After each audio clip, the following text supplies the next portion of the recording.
तो नमस्कार देवी और सज्जनों, एक बार फिर से आप सभी का बहुत बहुत स्वागत है द सूत्रधार पर।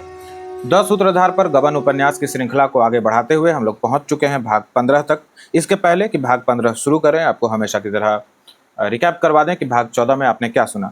भाग 14 में आपने सुना कि रमाकांत, अब घर वालों को पता चल चुका है कि रमाकांत जो है घर छोड़ करके चले जा चुके हैं। यहाँ तक कि रमाकांत के पिताजी को तो यह लगता है कि शायद उसने आत्महत्या कर ली है, परंतु जालपा और उसकी सहेली जो है रतन, इन लोगों को लगता है कि रमा जरूर लौट आएंगे। वो शर्म के मारे उधर उधर छुप रहे हैं और कुछ ही दिनों में वो वापस आ जाएंगे। इधर जालपा जो है उसको बड़ी ग्लानि हो रही है, उसको वो कहीं ना कहीं अपने आप को दोष दे रही है कि मेरे ही कारण रमाकांत को यह दिन देखना पड़ा और आज स्थिति यह है कि वो हमारे घर में नहीं है।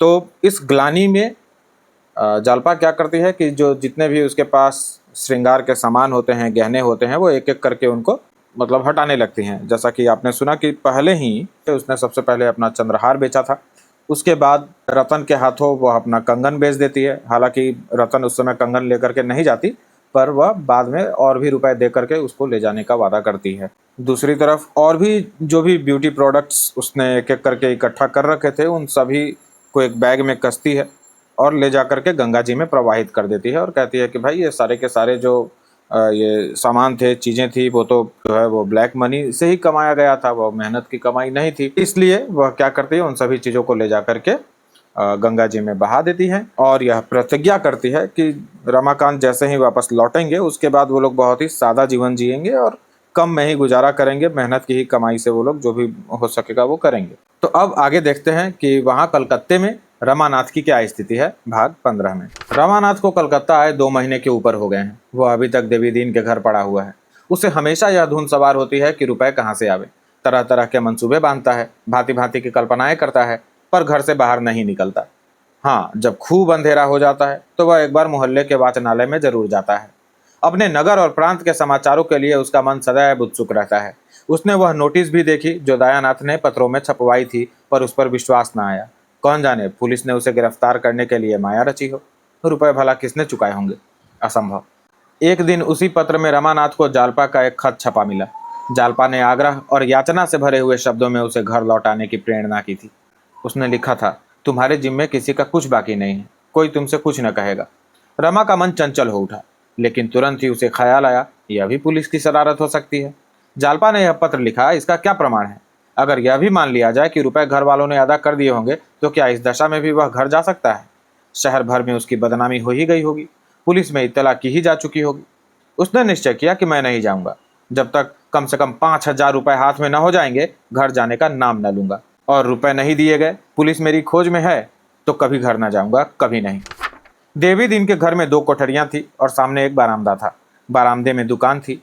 एक कोठरी में खाना बनता था, दूसरी कोठरी में बर्तन भाड़े रखे हुए थे। ऊपर एक कोठरी थी और छोटी सी खुली हुई छत थी। रमा इसी ऊपर के हिस्से में रहता था। देवी दिन के रहने सोने बैठने का कोई विशेष स्थान न था। रात को दुकान बढ़ाने के बाद वही बरामदा शयन गृह बन जाता था। दोनों वहीं पड़े रहते थे। देवी दिन का काम चिलम पीना और दिन भर गप्पे लड़ाना था। दुकान का सारा काम बुढ़िया करती थी। मंडी जाकर माल लाना, स्टेशन से माल भेजना या लाना, यह सब भी वह कर लेती थी। देवी दिन ग्राहकों को पहचानता तक न था।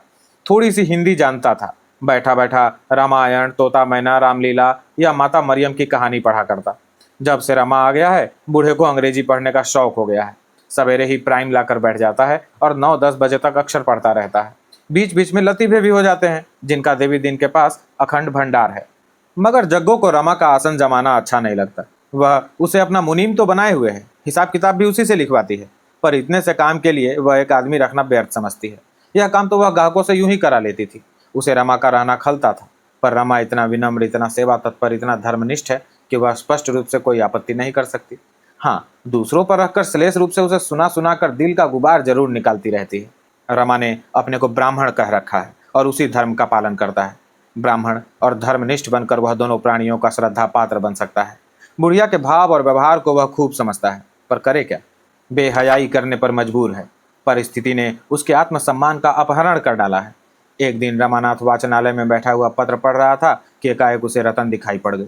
उसके अंदाज से मालूम होता था कि वह किसी को खोज रही है। 20 आदमी बैठे पुस्तकें और पत्र पढ़ रहे थे। रमा की छाती धक धक करने लगी। वह रतन की आंखें बचाकर सिर झुकाए हुए कमरे से निकल गया और पीछे के अंधेरे बरामदे में, जहां पुराने टूटे फूटे संदूक और कुर्सियां पड़ी थी, छिप खड़ा रहा। रतन से मिलने और घर के समाचार पूछने के लिए उसकी आत्मा तड़प रही थी, पर मारे संकोच के सामने न आ सकता था। आह, कितनी बातें पूछने की थी, पर उनमें मुख्य यही थी कि जालपा के विचार उसके विषय में क्या हैं। उसकी निष्ठुरता पर रोती तो नहीं है, उसकी उद्दंडता पर क्षुब्ध तो नहीं है, उसे धूर्त और बेईमान तो नहीं समझ रही, दुबली तो नहीं हो गई। और लोगों के क्या भाव हैं? क्या घर की तलाशी हुई, मुकदमा चला? ऐसी हजारों बातें जानने के लिए वह विकल हो रहा था, पर मुंह कैसे दिखाए? वह झांक झांक कर देखता रहा। जब रतन चली गई, मोटर चल दिया, तब उसकी जान में जान आई। उसी दिन से 1 सप्ताह तक वह वाचनालय न गया, घर से निकला तक नहीं।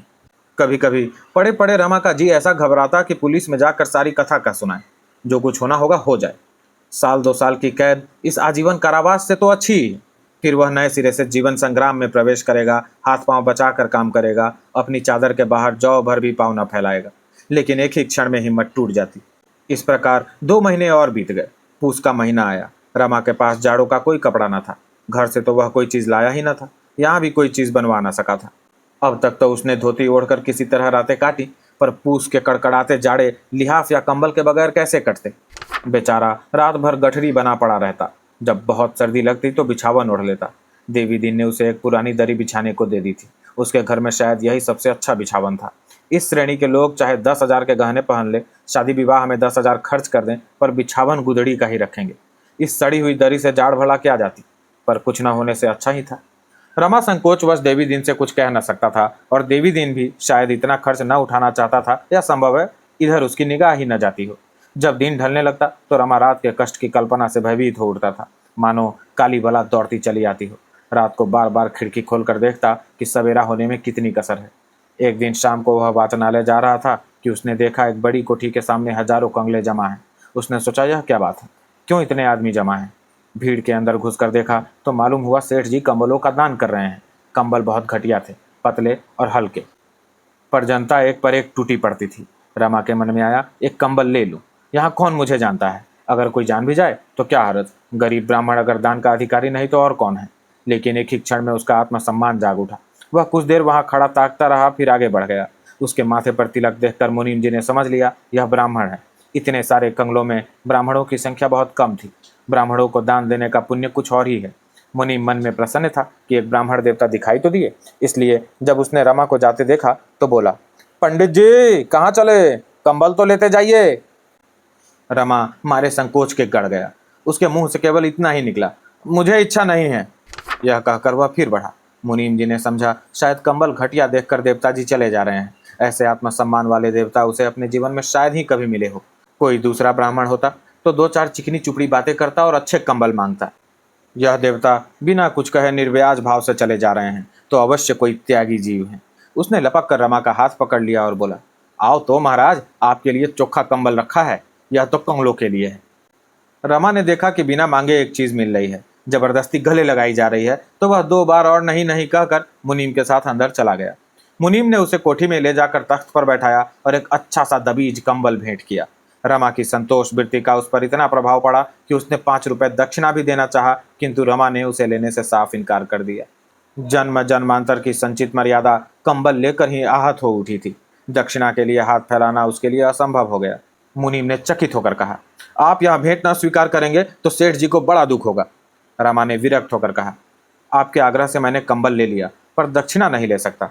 मुझे धन की आवश्यकता नहीं। जिस सज्जन के घर टिका हुआ हूँ वह मुझे भोजन देते हैं, और मुझे लेकर क्या करना है? सेठ जी मानेंगे नहीं। आप मेरी ओर से क्षमा मांग लीजिएगा। आपके त्याग को धन्य है। ऐसे ही ब्राह्मणों से धर्म की मर्यादा बनी हुई है। कुछ देर बैठिए तो सेठ जी आते ही होंगे। आपके दर्शन पाकर बहुत प्रसन्न होंगे। ब्राह्मणों के परम भक्त हैं और त्रिकाल संध्या वंदन करते हैं महाराज। 3 बजे रात को गंगा तट पर पहुंच जाते हैं और वहां से आकर पूजा पर बैठ जाते हैं। 10 बजे भागवत का पारायण करते हैं, भोजन पाते हैं, तब कोठी में आते हैं। 3-4 बजे फिर संध्या करने चले जाते हैं। 8 बजे थोड़ी देर के लिए फिर आते हैं। 9 बजे ठाकुर द्वारे में कीर्तन सुनते हैं और फिर संध्या करके भोजन पाते हैं। थोड़ी देर में आते ही होंगे। आप कुछ देर बैठें तो बड़ा अच्छा हो। आपका स्थान कहाँ है? रमा ने प्रयाग न बताकर काशी बतलाया। इस पर मुनीम जी का आग्रह और बढ़ा, पर रमा को यह शंका हो रही थी कि कहीं सेठ जी ने कोई धार्मिक प्रसंग छेड़ा तो सारी कलई खुल जाएगी। किसी दूसरे दिन आने का वचन देकर उसने पिंड छुड़ाया। 9 बजे वह वाचनालय से लौटा तो डर रहा था कि कहीं देवी दीन ने कंबल देखकर पूछा कि कहाँ से लाए तो क्या जवाब दूंगा। कोई बहाना कर दूंगा, कह दूंगा एक पहचान की दुकान से उधार लाया हूँ। देवी दीन ने कंबल देखते ही पूछा, सेठ करोड़ीमल के यहाँ पहुंच गए क्या महाराज? रमा ने पूछा, कौन सेठ करोड़ीमल? अरे वही जिसकी वह बड़ी लाल कोठी है। रमा कोई बहाना न कर सका, बोला, हाँ मुनीम जी ने पिंड ही न छोड़ा, बड़ा धर्मात्मा जीव है। देवी दिन ने मुस्कुरा कर कहा, बड़ा धर्मात्मा, उसी के थामे तो यह धरती थमी है, नहीं तो अब तक मिट गई होती। रमानाथ, काम तो धर्मात्माओं के ही करता है, मन का हाल ईश्वर जाने। जो सारे दिन पूजा पाठ और दान व्रत में लगा रहे उसे धर्मात्मा नहीं तो और क्या कहा जाए। देवी दिन, उसे पापी कहना चाहिए, महापापी। दया तो उसके पास से होकर भी नहीं निकलती, उसकी जूट की मील है। मजूरों के साथ जितनी निर्दयता इसकी मील में होती है और कहीं नहीं होती। आदमियों को हंटरों से पिटवाता है, हंटरों से। चर्बी मिला घी बेचकर इसने लाखों कमा लिए। कोई नौकर 1 मिनट की भी देर करे तो तुरंत तलब काट लेता है। अगर साल में 2-4 हजार दान न कर दे तो पाप का धन पचे कैसे? धर्म कर्म वाले ब्राह्मण तो उसके द्वार पर झांकते भी नहीं। तुम्हारे सिवा वहां कोई पंडित था? रमा ने सिर हिलाया, कोई जाता ही नहीं। हाँ, लोभी लंपट पहुंच जाते हैं। जितने पुजारी देखे सबको पत्थर ही पाया। पत्थर पूजते पूजते इनके दिल भी पत्थर हो जाते हैं। इसके 3 तो बड़े बड़े धर्मशाले हैं। मुदा है पाखंडी। आदमी चाहे और कुछ न करे, मन में दया बनाए रखे, यही 100 धर्म का एक धर्म है। दिन की रखी हुई रोटियां खाकर जब रमा कंबल ओढ़कर लेटा तो उसे बड़ी ग्लानि होने लगी। रिश्वत में उसने हजारों रुपए मारे थे, पर कभी एक क्षण के लिए भी उसे ग्लानि न आई थी। रिश्वत बुद्धि से, कौशल से, पुरुषार्थ से मिलती है। दान पौरुषहीन, कर्महीन या पाखंडियों का आधार है। वह सोच रहा था, मैं अब इतना दीन हूँ कि भोजन और वस्त्र के लिए मुझे दान लेना पड़ता है। वह देवी दीन के घर 2 महीने से पड़ा हुआ था, पर देवी दीन उसे भिक्षुक नहीं, मेहमान समझता था। उसके मन में कभी दान का भाव आया ही न था। रमा के मन में ऐसा उद्वेग उठा कि इसी दम थाने में जाकर अपना सारा वृतांत कह सुनाए। यही न होगा कि 2-3 साल की सजा हो जाएगी, फिर तो यूं प्राण सूली पर न टंगे रहेंगे। कहीं डूब ही क्यों न मरूं। इस तरह जीने से फायदा ही क्या? न घर का हूं न घाट का। दूसरों का भार तो क्या उठाऊंगा, अपने ही लिए दूसरों का मुंह ताकता हूं। इस जीवन से किसका उपकार हो रहा है? धिक्कार है मेरे जीने को। रमा ने निश्चय किया, कल निशंक होकर काम की टोह में निकलूंगा, जो कुछ होना है हो।